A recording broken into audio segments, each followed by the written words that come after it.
Thanks for having us here. I really appreciate it. General, appreciate the very gracious, everyone here has been fantastic. It's great to be back in my hometown. This is my hometown, born at St. Mary's Hospital, which I think is no longer. But I loved it. We had a chance to come in today and spend some time with my dad. We got some family friends in the audience. Ray, it's great to see you. Some other folks. So I love being here. Number one, I appreciate it. This place is amazing. I remember coming here for years and staying here and having an opportunity to talk to Marines and hang out with Marines and be upstairs and share a Diet Coke or a cold beer. And it's always a pleasure being here, so thanks again. With me today is Brian Kennedy. Brian and I were roommates. We deployed together for 25, 30 years ago, and then we reconnected several other duty stations, and we were roommates for this deployment. So thanks for being here. I couldn't. Yeah, we deployed together four different times. And the interesting thing about that is we were never assigned to the same squadron. Never assigned to the same squadron. We always ended up together. Yeah, it was always good. So as roommates, it was great because we would bounce things off each other. He was always a little envious because I was I was a much better pilot than him. So it made it. I know there was a little tension in the room. There was natural tension. I had a little bit more flight time as well, particularly flying night vision goggles, but we don't let that get in the way of our friendship at all. Nothing changes, yeah. But to paint the picture, so we were in North Carolina, and we're packing up, we're going to go to Iraq. It's just 18 months after 9/11. It's hard to even put ourselves back in that time frame again. We demanded so much of young men and women, just an inordinate amount of effort went into getting ourselves prepared and deployed into Iraq. I was a 36-year-old major, 4 kids. I had just been selected for lieutenant colonel, so in the Marine Corps they call those majors. Thank you. But it was a lot. It was a lot of preparation, a lot of getting ourselves kind of mentally prepared to deploy. It was into the great unknown. We had no idea what was going to happen. No one knew. 9/11 had happened. There was this fear, this angst. There was this national kind of holding of the breath. No one knew, and no one knew who to point the finger at. And so, it was pointed at us. So, it was interesting. So we deploy, and we're getting ready to go over the border. And the book starts, and I'm not really here to pitch the book. The book is here. That's great, but it's really just to tell a story. If and when you read the book, you'll realize it's not about me. It's certainly not about me. You just have to see the world through my lens, and you have to hear it, through my voice. And it's about all of us. It's about your neighbors. It's about your sons and your daughters and people that all served at whatever time. So it's to tell their story. And I couldn't do it without Brian, primary flight lead. And it started off the opening night of the war. I mean, it kicks off into basically a sandstorm at night, no star, no moon, and we're going to go out, and you were the flight lead. So that was pretty amazing. Yeah. So. Yeah. You want me to talk a little bit about that? Yeah, go ahead. Opening night. I'll go back to the opening night, and I'll step back just a little bit, and I'm going to go back 2 years, and then I'm going to go back 20 years. About 2 years ago, around Christmas time of 2022, maybe that's not quite 2 years, he says, hey, I want to write a book. And we started to bounce ideas back and forth.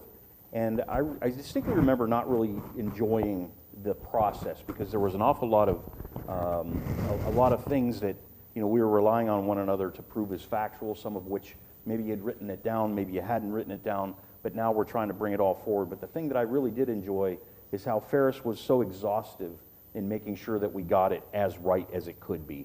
There's no entertainment in the book. It's all very factual. It's bounced off of a lot of different individuals, a lot of different perspectives. And while it's his name that's on the book, he's the author, he probably interviewed more than 100 people to make sure that we got the full story, not just one individual's perspective where he says, I did this, I did this, I did this. He captures what a squadron did, what a Marine Expeditionary Brigade did, then what a Marine Aircraft Wing did, and then ultimately what the Marines did in Iraq. So I give him kudos for that. Now let's go back another 18 years.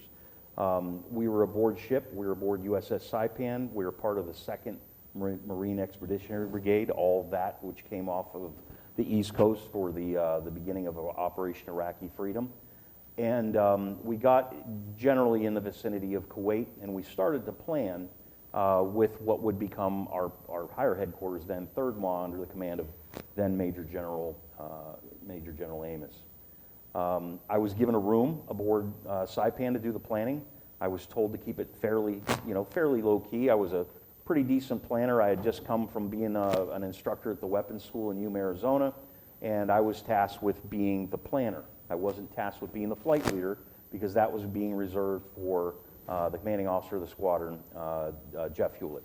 So I went about the planning. The rest of the crews hadn't necessarily been selected yet. I knew I was in the flight somewhere, and I knew that Colonel Hewlett was in the flight somewhere. But we kind of picked the people that were going to, be the first individuals to go across the border and take out really the only hill on the border that separates Kuwait from Iraq. It's not a big hill, fairly small hill. I think the terrain here in San Francisco is, really, far more pronounced than it is in this one hill, maybe 200, 300 feet high, flat as a pancake, everything around it. And what was on top of this hill were individuals that were in revetments, they were in fighting positions, they were in trench lines, and most of them were forward observers calling in artillery.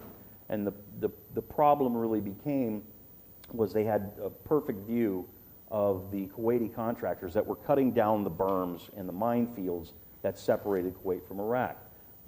And these Kuwaiti contractors started to get very skittish when they started to take mortar and incoming artillery fire, and so they started to put more and more armor, American armor, in this case Marines.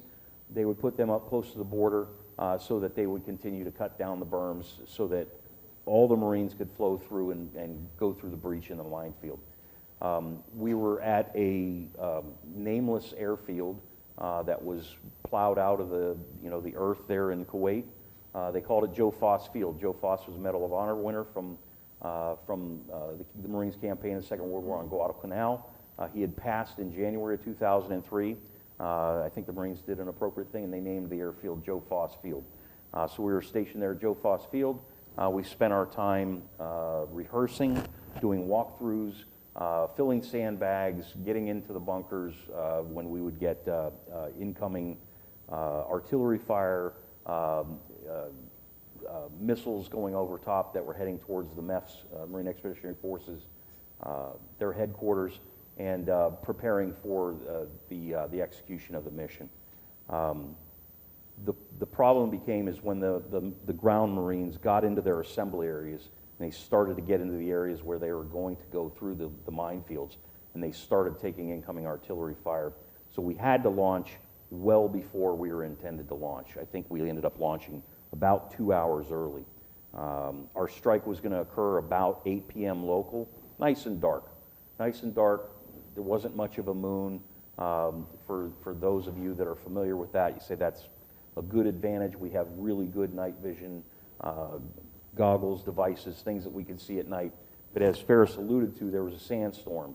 And that was one of the most difficult things, is to deal with that sandstorm. And then in the course of writing this book, you had to come up with some sort of tangible, how bad was it? And I think what we came up with was about 200 feet of a ceiling with blowing sand, and visibility was somewhere between a quarter mile and a half mile visibility.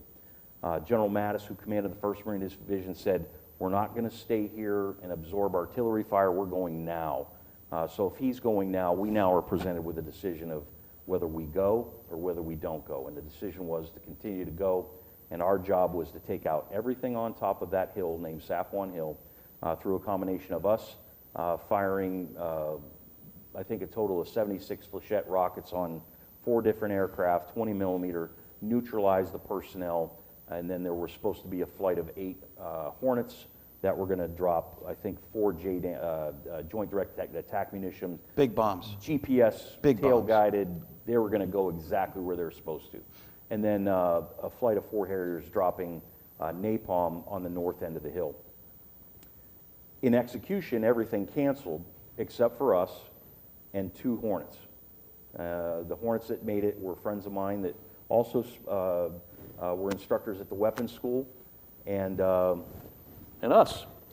And as we went and we executed this mission, I jump a little bit forward after the mission happened. I wasn't left with a real good feeling of my effort that night. I was supposed to be at the peak of my game. I was supposed to be proficient in what I was doing, and I felt like the execution that we did was maybe junior varsity at best. And that was, maybe the type A personality that's within all of us in aviation, that we just weren't really satisfied with what we put on the field that night. We got about halfway from our holding area. We're in the attack, and we're getting ready to go trigger down, and Dash 3, or the third aircraft in the formation of 4, loses sight of 1 and 2, which is me and my wingman, which is Mike Richmond. And he says to Mike Richmond, he says, "Mike, turn on your smack light. He can't see him." Unfortunately, one thing that Cobras and Hueys are notorious for in the Marine Corps is they have a track record of running into one another. It's unfortunate, but it has happened. We have a long history of doing that. So at that juncture, and I hear his voice, and I hear the tone and tenor in his voice calling for him to turn on his anti-collision light, I just immediately, without even thinking, I turned on my anti-collision light, I turned on my overt lights, I turned on every light that I could external to that aircraft. And there was a flight of 4 Cobras, first ones across the border, attacking with their overt lights on. I came to embrace that decision, but at the time it didn't feel like the right thing to do. It felt like, we just weren't doing it well enough, and we went and pressed into the attack anyway. There were a lot of things that happened. I suggest you read the book. But ultimately, at that point, we pressed the attack. We were trying to secure the LZ after we did all these attacks that we had already discussed. And there was a CH-46 that was going to put, this is First Anglico, right? First Force Recon. Excuse me, First Force was going to fast rope down into this LZ, take the top of the hill, and secure it. And ultimately, they were unable to do that because of the weather conditions. And I remember I air taxied it probably 20 to 30 knots straight through the LZ just to make sure there was nothing left there, and there wasn't. And at that point, he and I split. He goes to the northeast and starts engaging targets, and I go to the northwest just to screen out to make sure that nothing else was coming. And at that point, I know I got vertigo. I know my co-pilot got vertigo. I know my Dash 2, they were succumbing to vertigo. And at one point, I see a Cobra coming straight towards me, and I said to my front seater, I said, "Who's that?" And he said, real tongue-in-cheek, kind of a tough guy, Ukrainian, New Jersey guy. He says, "That's your wingman, sir." I was like, okay. So that gives you an idea of how it was going, how well it was going, or in this case, as I recall it, it just wasn't the best performance. So I'll kick it back over to you. Yeah, no, it's it's interesting. So, we've been, I'm a relatively senior guy. We've been flying, got thousands and thousands of hours, and we're going out, and this is it, and we're doing our first mission, and it's an epic failure. I mean, it's an epic failure, and we literally land not thinking we can ever. Am I good? All right. Would you like that down a little bit? Yeah. So you're out there thinking this is your mission, right? The first mission of the war, quote, and you're failing, and you're not failing because you want to fail. And we always say, failure's not out. Failure's a real option. Like, failure's in there. It's on the checklist. You can make failure happen pretty quick.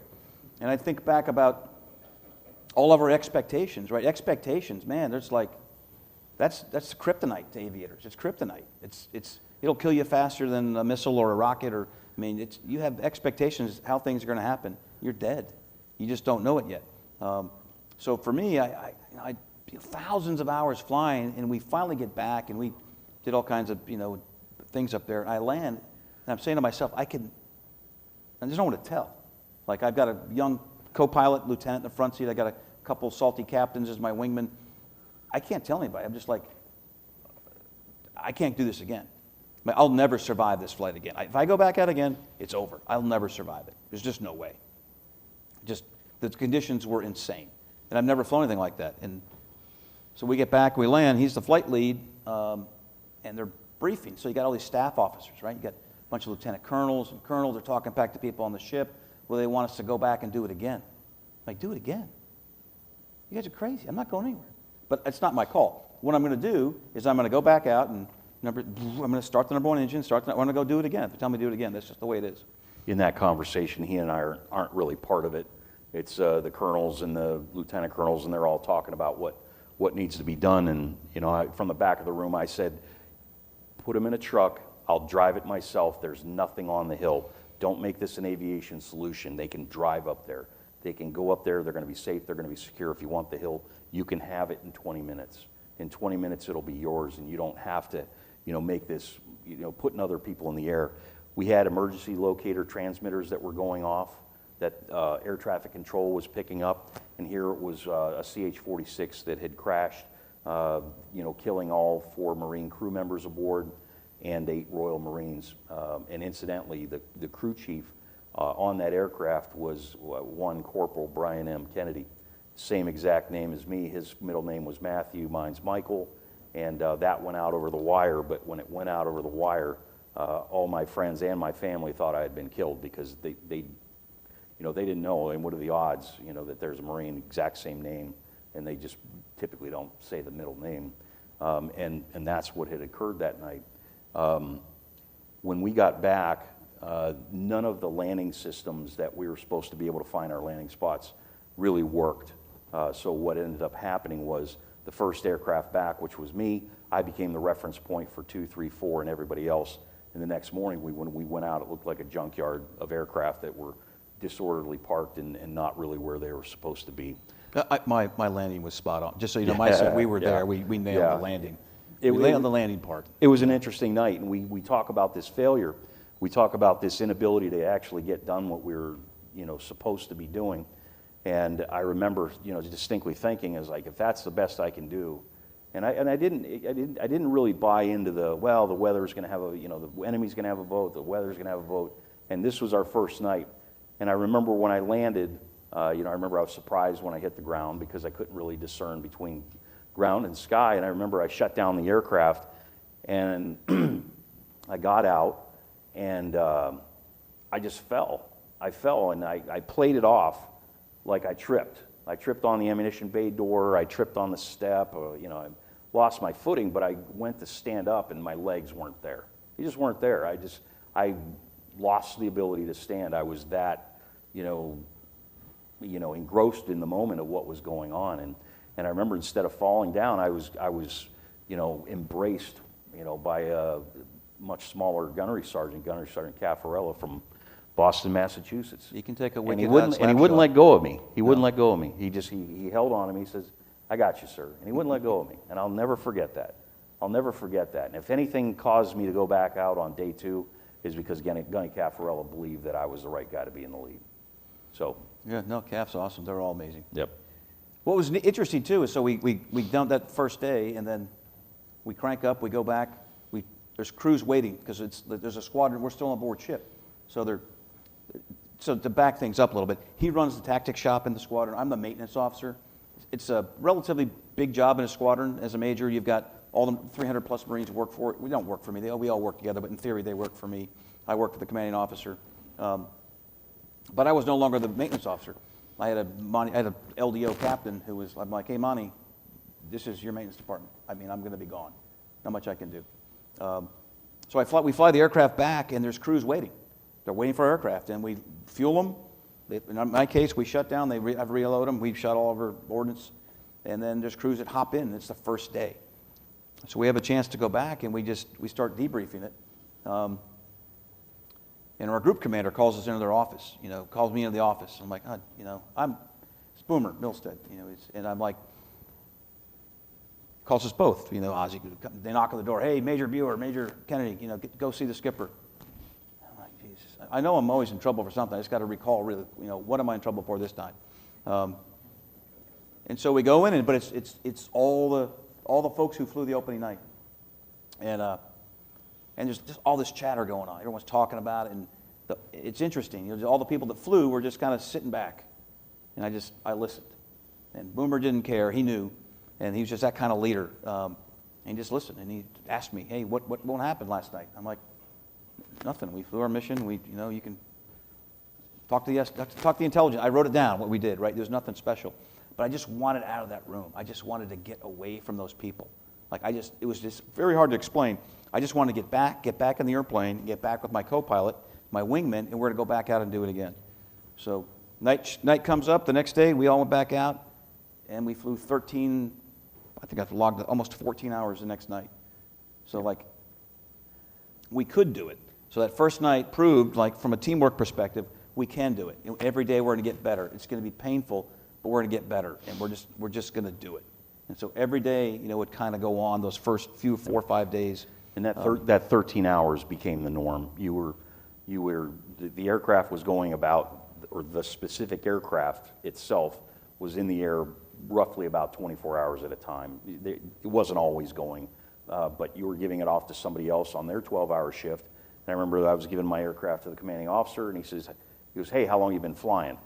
And he was notorious for kind of putting out this little feeler to see if you were jacking it up, and so he's like, how long you been flying? And I said, since I saw you yesterday. He goes, okay. And then, this was when the Marines were starting to press into Al-Nasiriyah, the first really hard point in southern Iraq. And, we were working with 2nd LAR just north. We were starting to see a lot of reinforcements that were coming into the city, and we were taking out a lot of them. 2nd LAR put out a lot of the communication was going out over. Then chat rooms were very, popular for those of us that use the internet. America Online. I'm going to get in this room. I'm going to talk in this room, and that's exactly how the Marines would command and control. You'd be in certain mission-specific or task or area-specific chat rooms, and 2nd LAR had put out almost this very dire call in the chat room that they were about to be overrun just north of Nazareth. LAR, they're light armored reconnaissance units. So you got a bunch of Marines, about 600 Marines, 400 Marines and change, and these armored vehicles. And they're leading. They lead. They do the reconnaissance for the big unit. That's their job.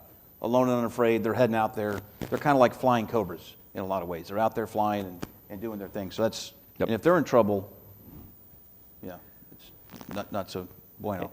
And the nice thing, within the Marine Corps, we all have a tendency to know one another. We recognize people. We know their name. And in this case, the forward air controller, the aviator that was assigned with the light armored reconnaissance unit, was an individual from the squadron that I came from. I took aircraft and personnel to his parent squadron. And is that Jimmy Browning? Jimmy Brown. It was Jimmy Brown, call sign Sybil. Sybil was a forward air controller, and Sybil's not the most calm, cool, and collected individual. Sybil, everybody remembers she had two different sides of her personality, and that was kind of Sybil. It was easy to kind of get him amped up, and he was getting very amped up, and there were, he's justifiably so. There were a lot of things that were going on that night, and they had tanks with them that were augmenting LAR, and the Iraqis were reinforcing with tour buses. They would have a tour bus just filled, and you'd watch a tank, an M1 tank, would just long axis of the tour bus, just straight down the middle, and split it in two. So a lot of the reinforcing that was coming from the north, which Highway 2 or something like that, it wasn't working. So there was a lot of things that were happening, but we knew that the next day that Nazareth was going to be, it was going to be quite dynamic the next day.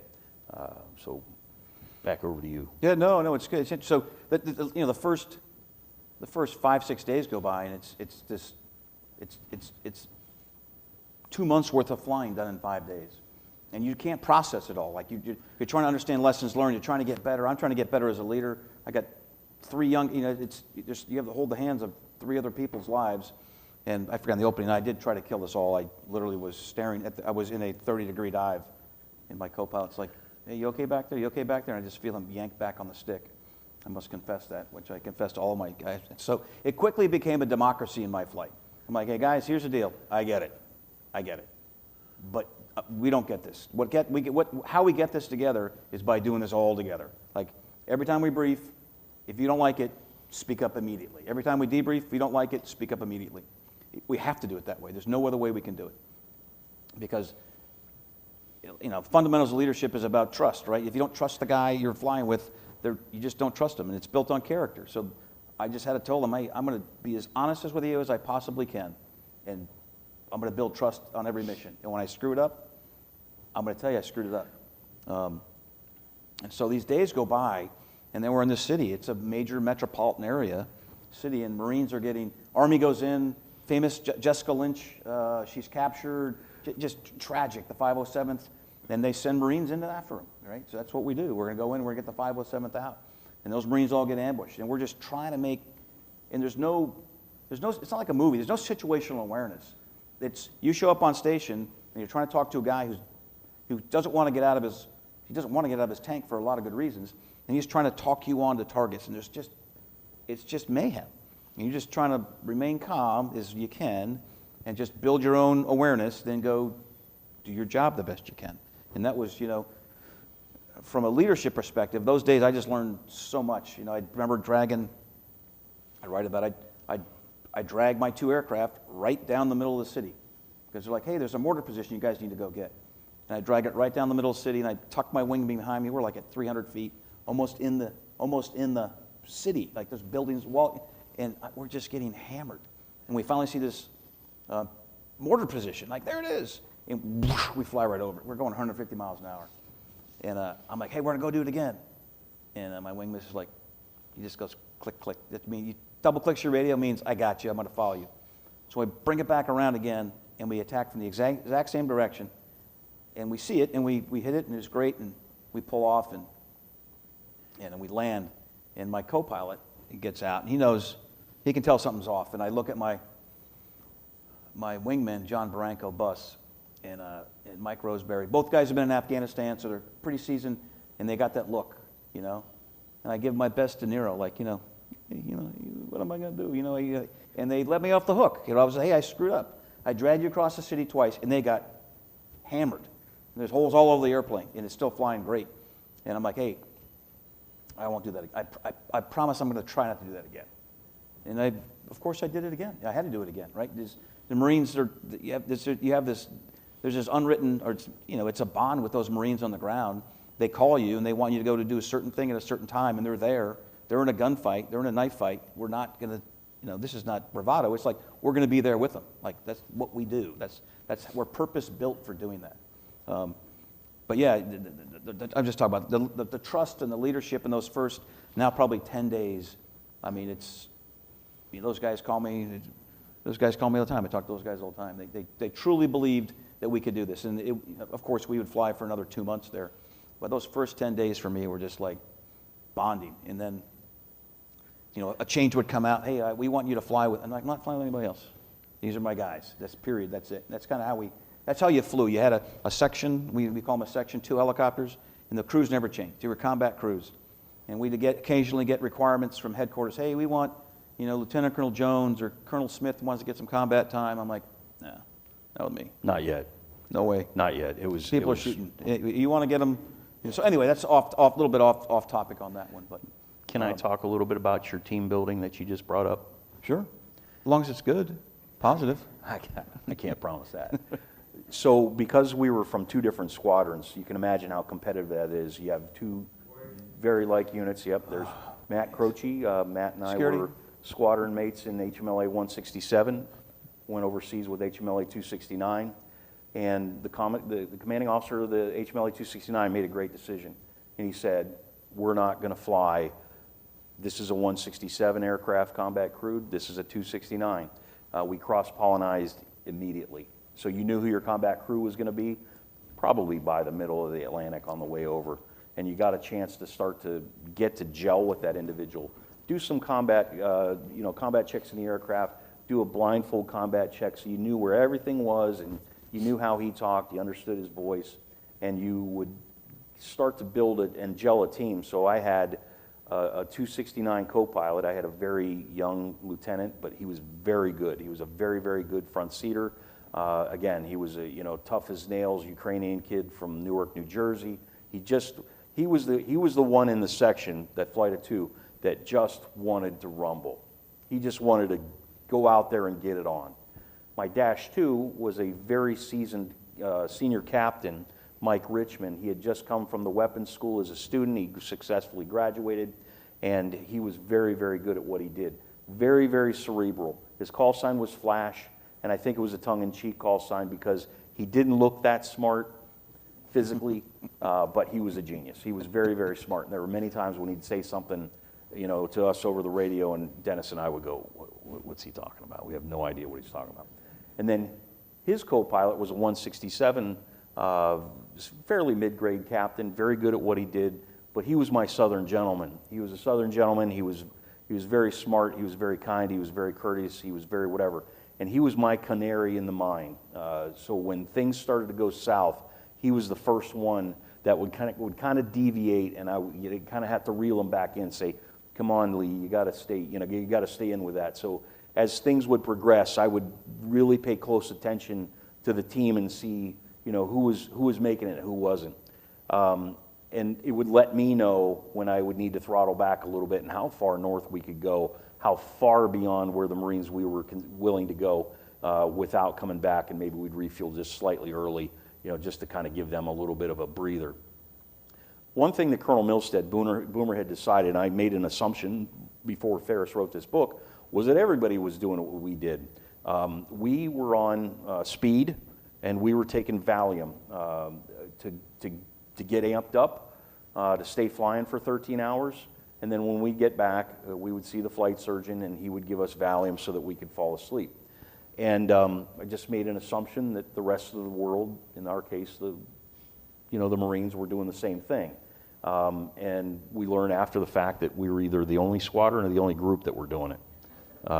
We're the only group, and then he only gave it to the skid guy. He only gave it to us. Okay, so we were the only squadron. We were the guinea pigs. So we did field testing when we were still aboard ship, transiting over, and so today was speed day, so we all took our speed, and you watch it, and what I noticed was the majors seemed to not like it, the captains seemed to be able to eat it like candy, and they loved it. They loved it. So my co-pilot Dennis loved the speed.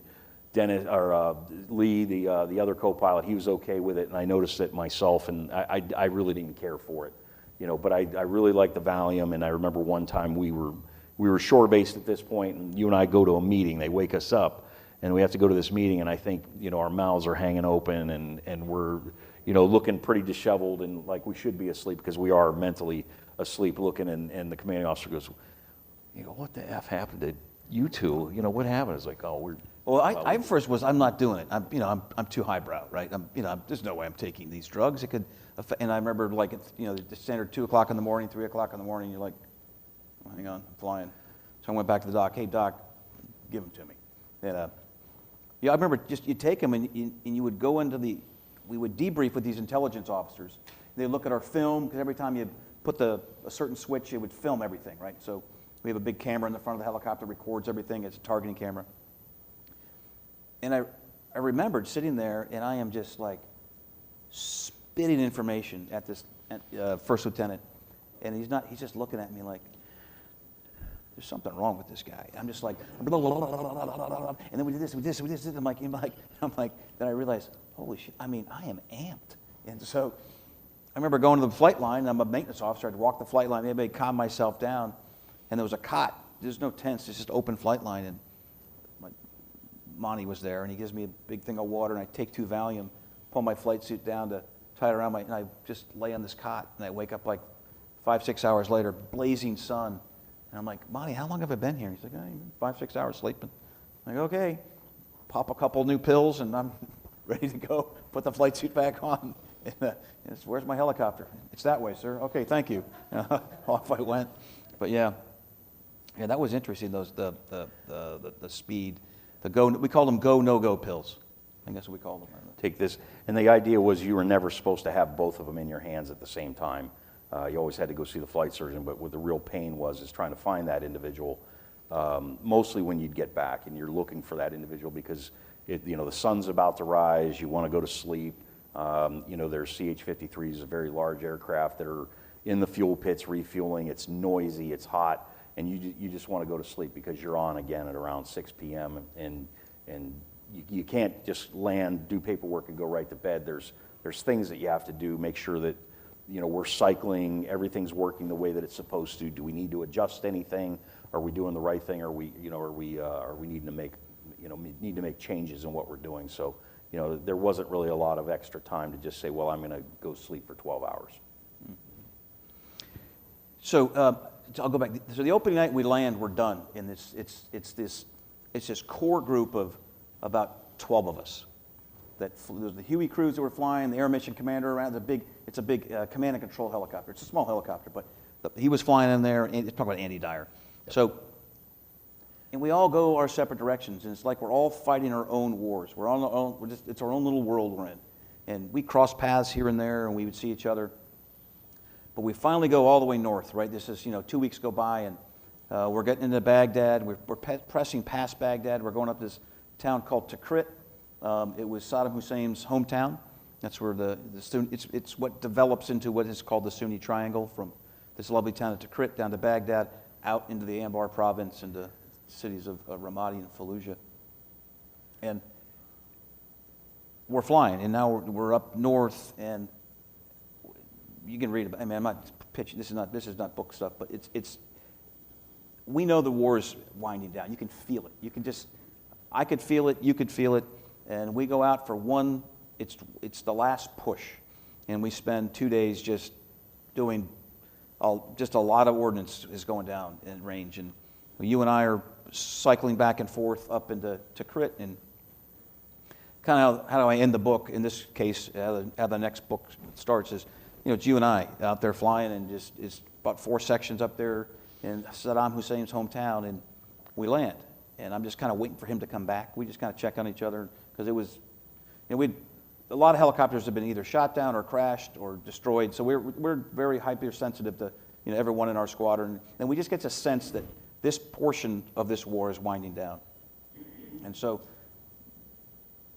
we're all sitting in this tent. I'm waiting to debrief and hear his debrief, and just so happens these same 12 guys that had flown the first night, opening night, are just the same 12 guys in this tent, and we're sitting on MRE boxes. MREs are these nice little plastic food that looks like astronaut food that lasts, it's got a radioactive shelf life of, I don't know, a long, long time. But we're sitting on these boxes, and we're just debriefing, and we're just talking. And we just kind of look around for the first time. There was about the same dozen of us in a room, and I'm like, we've learned a lot. We've learned a lifetime. It was a PhD in flying that you got in about 21 days. And we would go on to fly for months more. We'd be there. We weren't gone. But we knew the kind of the heavy lifting for that deployment was gone. And so I was, Yeah. So the portion that Ferris is talking about was the first major rules of engagement change. The rules of engagement up to that point was the Iraqi military had been declared to be hostile. We really didn't have to go through a lot of decision-making process to start engaging targets. After about, and I'm going to throw out a date, around the 15th, 16th of April of 2003, it changed significantly, and that really made it a much less kinetic fight. And the last mission, is it okay if I go into this, or because it's in the book, and I think it's kind of the end of the book. Let her ride. All right. So it's about me, though. Is it all about me? It's always about you, bro. So this mission that Ferris did a great job writing about was, we had a difficult go of it. My wingman got shot up a little bit. His weapon system wasn't functioning properly, and he couldn't deliver ordnance, and in some cases you're looking at it from a perspective of, can he defend himself? So now as a flight leader, I'm starting to wonder, where should I take him, or where is it ethically the right thing to do to take him somewhere where he can't do anything except talk on the radio and watch me. So I was very concerned about him. He couldn't really shoot. He couldn't really do much. And we were sitting at the forward arming and refueling point just outside of Tikrit. We had taken incoming artillery fire, and I didn't feel comfortable taking him out after the artillery battery. We could see the tubes. We could see the tubes on night vision goggles out to the west of Tikrit. So we called that in instead, and they just did a deep strike against it to take that out. But again, this is now Jimmy Brown, Sybil, 2nd Light Armored Reconnaissance is north and west on a screen at Tikrit, and they're taking some incoming, and they can't really figure out where it's coming from. And they ascertain that it's coming from this, I think it was really a large ammunition storage facility, and there were some positions and fighting positions in there. And he had said to me, he said, "Howdy, can you go out there? I sent a couple other flights out there. They can't find anything. They can't do whatever." Well, we found it. We found it, and we started putting tows and Hellfire into it, which are only going to do so much. I mean, they're really designed for, anti-tank, armor, point targets and things like that. Not really large, triple brick structure buildings and things like that. So I said to Jimmy, I said, "This is really good for, a fixed wing attack." And so I became the forward air controller airborne. I was the airborne forward air controller. And within minutes, within 5-10 minutes, the Direct Air Support Center had given me, I say it's like 30-ish. Yeah. Jimmy said it was more like 50. But I got pretty much everything off the carrier. I got all Air Force F-16Js, I got F-14s, I got F-18s, and I don't remember any Marine strike aircraft, but I think there was a Harrier section that came out there. And I tell, just wait, I got great Harrier stories. They're in there. I mean, they did amazing work for us. Amazing. I mean, they really did. This is about the only time we used F-18s. I never saw F-18s. I saw Harriers and A-10s, and did amazing work. Harrier guys would be like, where are you? Look at my left shoulder, just 500 feet. There's a Harrier just going trigger down on it with this 25 millimeter. I mean, amazing guys. So I give good props to our Harrier guys. So thank you. Appreciate that. absolutely. The way we would teach and train forward air controller airborne, it was very classic. It was very pre-planned, very canned, very, it was here he comes, and it's all about the communications and stuff. Well, now 50 show up, and they all say they have 20 minutes of playtime, and there's just no time to go into a very long diatribe. So I talked to them all at the same time. I stacked them in the south. I flowed them from south to north, and they egress to the west. They would egress, and they would talk to each other on the same frequency to deconflict so they wouldn't run into each other. I told them to extend out about 5 miles, come back into the stack at, I think it was like 35,000, and then they would step down, and whoever was at the bottom. It was all laser-guided munitions, and because we were very good at managing our laser codes for, we would provide a laser designation for whatever munition it was, and in most cases it was our own munition. In other cases it was our wingman's, but in this case it's now for, Navy F-18s, Air Force F-16s, and their laser codes were all over the place. Lead would have a different laser code from Dash 2. They were very disparate. This will be like, like 4368 and 2517, for lead and Dash 2. And the guy that's sitting in the front of the Cobra, he's on this, little, it's like a little bingo wheel switch, trying to change the laser code so that he could get the right code so that, the correct munition would see the correct code to go to the correct target so that you could engage, these positions. And, kudos to Dennis. I'll say his last name's Pishmuka. That's my badass from Newark, New Jersey that just wanted to rumble. And he did a great job. I was just talking to the jets clearing, across the target area. And we now, kind of isolated to crit, and to crit really after that night. I don't remember much of anything happening there. So yeah, just imagine 30 aircraft, 30 fighter attack aircraft, all stacked at 1,000 feet. So one starts at 15, 16, 17, keeps on going, and they're just waiting. So he just lines them up and says, hey guys, the target's over there, roll on the target, I'm gonna squirt a laser, and your bomb picks up the laser energy, and you're gonna bomb these targets. Just roll in, call me wings level, and it was, And that's the video that you saw there. You'll see a JDAM, hitting a large building with nice secondaries and stuff like that. So that was me. That was me. When Ferris and I watched this, I was like, hey, that's me. that's me too. Well, listen, we'll wrap it up here. It'd be great. We'll take questions. Anyone has any questions, we're happy to answer any questions you have. We're sticking around as long as we need to.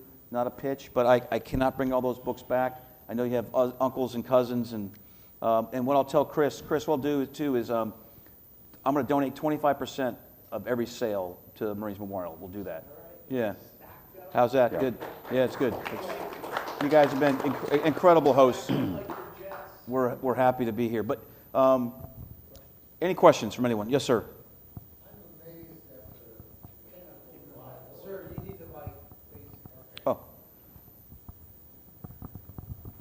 I'm amazed at the mechanical reliability of these Cobras.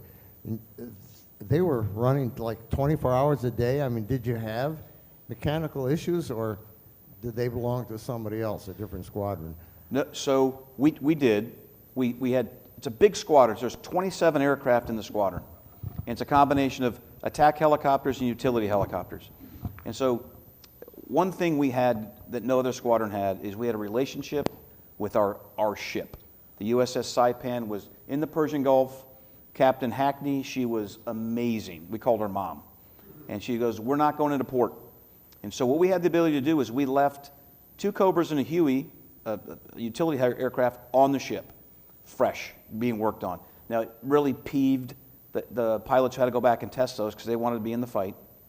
What it let us do was, when we had aircraft that were battle damaged, which was every single one of our aircraft, 24, 27, we lost one. So they would go back to the ship, they would fix the battle damage, they would drop the 1 or 2 aircraft off, they'd pick up 2 fresh ones, they'd fly them ashore. And so we had that cycle going the entire time. The aircraft was incredibly rugged. I mean, it's built for Marines because we break things. So there are a lot of redundant systems in there, and they're just by the grace of God. You know, rounds would, a pilot sitting here and a bullet goes through the canopy here and goes out here. You know, if you're leaning forward or back, you just don't know. It just, so it's a good question. You got anything to add on that one? I was pleasantly surprised at how rugged the aircraft was. The only armor on the aircraft, a lot of people always ask, they'll ask the typical question, well, how's it compare to the Apache? Well, the AH-64 Apache that the Army uses, very heavily armored. A lot of the drivetrain systems, they're armored. It's a great aircraft, very rugged, and it has a lot of armor. We had seat armor, and that was it.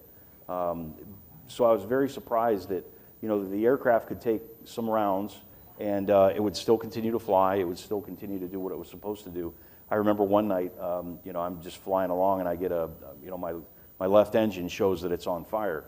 And, you know, so I just instinctively, I took out some power thinking I was going to enter an auto rotation. And well, I take the power out, and the fire light goes off. And that's nothing we ever talked about. You know, I just thought it was a one-way switch, because once the light came on, it would never go off. Well, I take the power out, and the fire light goes off, and there's a woman's voice. And it's actually kind of a soothing voice. So there's a woman's voice that speaks to you in that aircraft, and she'll tell you the big things that are typically happening in the aircraft, and none of them are good. Engine on fire. Yeah, engine fire. on fire. Like, and that's exactly what it sounds like. And I remember it goes off. So I let out the power, and the light goes off.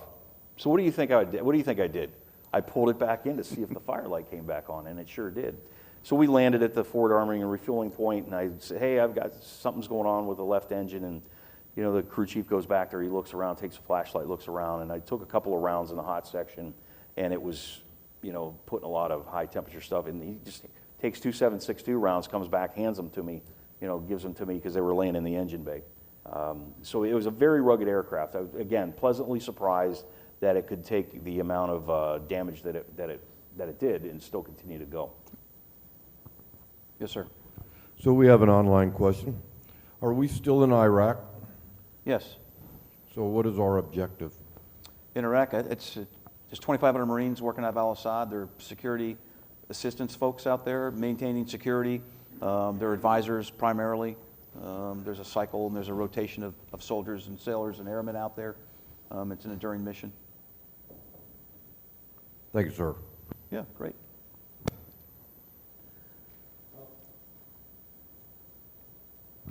Okay, I promised I wasn't going to ask a question, but I will ask a question.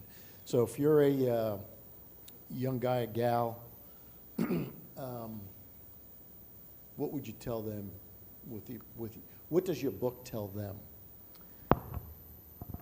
Yeah, it's for me, you know, I didn't want to wait 50 years, right, to write a book to explain like this next generation. We see so much about World War II, and we talk about it's kind of lionized version of the past, and it's our last supposed more war we fought. So there's pushback oftentimes, right, on what we do. It's just the facts. You can admit it, or people cannot admit it. You know, I was so proud to serve with those people. I mean, every single person on that flight line was well taken care of. They're well led. They're well cared for. Those captains are generals now. Those lieutenants are colonels and commanding officers. Those young lance corporals are sergeants majors throughout the Marine Corps, master gunnery sergeants. I would tell them, you know, the military is an amazing place. It still is. It's a great place to be. It's a great way to serve. You're going to find great leadership. Don't believe the hype. Don't believe the chaff and flare. Believe that it's a noble cause. You don't have to do it your entire life, but a sense of service is built, a sense of camaraderie that you really can't get anywhere else. Absolutely. May I dovetail into that one? The sergeant major is going to ask you a question. No, I think your time came. I'm just kidding, go ahead. I was fortunate enough to do a panel with a P-47 pilot in the Second World War. He was 100 years old when we did this. It was last Veterans Day, and we met a couple times just so we could be able to speak with one another, understand, and so it didn't sound real rigid and didn't flow very well. And what we really realized is warfare is warfare, and it always will be. The only thing that really changes is the technology that you have the opportunity to employ. And what he did and what I did, it just sounded so familiar that the moderator was like, "Wow, just you guys could swap positions and it would sound the same. The only thing different was, the location and the technology that you're using." And what Ferris said is absolutely true. If this was a question, what we tell young people, every generation gets an opportunity to define what patriotism really means to them. They get an opportunity to take it on. You have the right to do that, and you also have the right to look the other way, and somebody else will do it. And the nice thing about it is, if you want to look at it generationally, Lieutenant General Rocco was, then Captain Rocco was one of my instructors teaching me how to fly the Cobra back in 1991, 92 timeframe when I first checked in to learn how to do it. And he just came back from Desert Storm. He had probably one of the, more dynamic times, in that conflict, and he got to pass that along to somebody else, me in this case, that really paid attention to what he had to say and say, "This is how you ought to do it." So that there's really, it never changes. It never changes. You give your best to it, and I think I'm a glasses half full guy, as I think that we're in good shape, that there will be people that absolutely want to do that. So you talk about the leadership and the development and the training amongst y'all as aviators and the aviation side of it. Talk a little bit about the relationship with the guys that actually on the ground. I'm kind of interested because even being there, obviously myself, you get to know the pilots. You never see them, you never know who they are or whatever, but you do really get to know them and kind of understand. And there's always this thing about the ground guy and the wings or whatever, but it's kind of a unique bond out there. I'm kind of curious, because this is the front side of the war. Where and what was the feel there? Yeah, so it was, we have a great relationship, and we maintain that relationship. So in this tour in particular, Dale Alford was, you guys know Dale, so Dale's, he's a good old Georgia boy. And Dale and I sailed over on the ship together. We had a chance to talk with him and the battalion commanders. We had to make these relationships. We had a chance to talk to these guys. And so Brent Donahoe commanded another battalion. My brother was one of his platoon commanders when he was a captain. There's all these relationships you try to build with the ground guys because it makes sense. And we also had this kind of this pseudo-emotional attachment to the East Coast guys, right? Just because those are the guys who are from Camp Lejeune and they're from our bases and stations on the East Coast. So you'd always kind of figure out where those guys were. Where it really changed for me was on my second and third tours there. As a commander, my peers were there. So I'm like, "Oh, who's over there? Oh, that's Jimmy Glynn's over there. His battalion's there." That's, you would just go down the line of all my peers on the ground side, and you'd talk to them on Merc Chat. You'd let them know. So you had these very personal relationships. You didn't see them all the time, but there were guys you knew. And so, that's that's the 1st Battalion, 5th Marines there. Oh, we're gonna. So that part was, you didn't really get to see them, but they knew you were. They knew you were there. In Dale's case, he got shot down in one of our Hueys up in Al Qaim. It wasn't shot down. It's a Huey. So if you get a motor, you get a bullet in the motor. The second motor can't really fly the aircraft. It just takes you kind of the crash site. So he just kind of landed hard. But it's those kind of relationships that were great, and they're the ones that in between deployments, you talk to folks, I thought were very helpful. All right. Well, I'm gonna wrap it up. I can't thank you both enough, and I'm not going to get into let me top this story, that story, but I will say when these two gentlemen spoke about that first night and the weather in that first night, Lieutenant Colonel Rocco was sitting in the COC with General Amos, and we were watching the weather, and it is absolutely, you can't describe how challenging and how awful that weather was. there's a phrase, it's like flying on the inside of a ping pong ball. And I know they're familiar with that phrase, but you don't know which way is up, because it was that challenging. And the fact, and if you didn't pick up on it, that the only aircraft, other than maybe 2 F-18s that got out there, were skids, were Cobras, speaks about the leadership that these two. So there's a lot of folks that owe you a debt of gratitude. There's a lot of your folks that you flew with that probably are still, like you say, are still flying, that owe you a debt of gratitude. And there's certainly a lot of Marine soldiers on the ground that owe you and your efforts a lot of gratitude. So again, personally, I want to thank you. Absolutely incredible. I would encourage you all to get the book. And I will kind of round back to General Petraeus. Ferris talked about 2,500 folks in Iraq. 2,500, does that sound familiar to anybody? If we had kept 2,500 soldiers in Afghanistan, the world would be a little bit different right now. And that's not a political statement. That's exactly what it was. We fought in World War II. We still have troops stationed in Japan. We fought the Nazis. We still have troops in Germany. Just kind of put it in perspective. And when you talk about, they also talk about the flying and everything and the bravado, and they were very good about it. It's not about them. It's not about, it's the situation. It's the others. You think about, if you listen to General Petraeus when he was here 2 months ago, even at his level, it was all about the relationships, and it was all about the trust, it was all about the leadership, it was all about that relationship building. So again, there's a lot of folks that owe you a debt of gratitude, a lot of families that owe you a debt of gratitude. Thank you very much. Absolutely incredible, and I would encourage all of you to buy the book. Thank you very much, and you'll have a great night. We hope you enjoyed this presentation by the Marines Memorial Association and Foundation. To become a member, donate, or learn more about our upcoming events, our programs, and our organization, please go to the Marines Memorial website at www.mmaf1946.org. Thank you for your support.